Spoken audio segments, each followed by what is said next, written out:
გორელებმა მოიგეს 2-1 კარგი მომენტი დარტყმა კავში და ესე მშვენიერი ეპიზოდი იყო და ფეხბურთელმა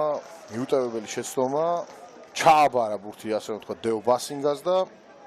ვინისიუსის შეცდომით ისარგებლა კიდეც ბასინგამ და გახსნა ანგარიში 1-0 დღევანდელ დაპირისპირებაში ჯერჯერობით თბილისში ისევ გოლო ფრეი იბერიასა და დინამო თბილისის შორის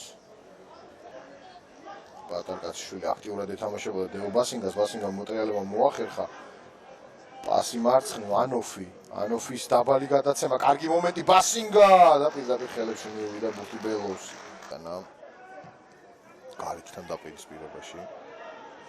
კარგი მომენტი აქვს გორის დილას შეყილაძის დარტყმა და რა ბურთი და თამაშგარე მდგომარეობა დაფიქსირდა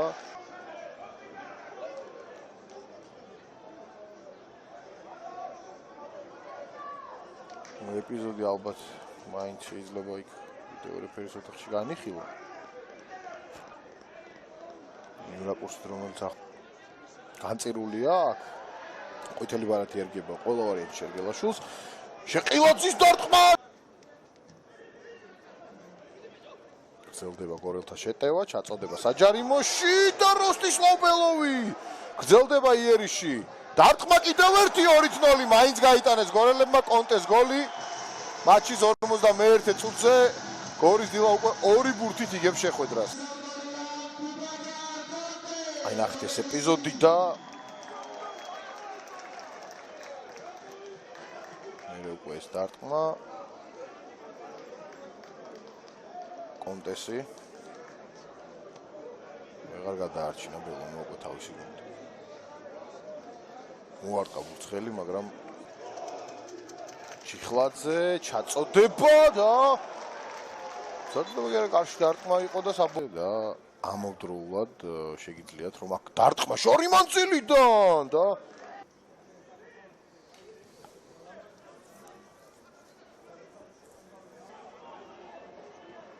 აკი შეყილაძე შანსი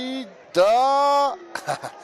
ჩანაფიქრით ძალიან კარგი იყო ჭკვიანური, მაგრამ უშაური კომნენ ანდრეჩი ბიორნიოსენი და ვლადიმერ მამუშაშვილი გოლების ავტორები აქ სამგურავს აქვს გოლის გატანის შანსი და გაქვით ეს ერთი ბურთი წყალტუბოელებმა 91 წუთზე მოახერხეს მათ გოლის გატანა ეს შერგელაშვილის ჩაწოდება და ჯანჯღავას გოლი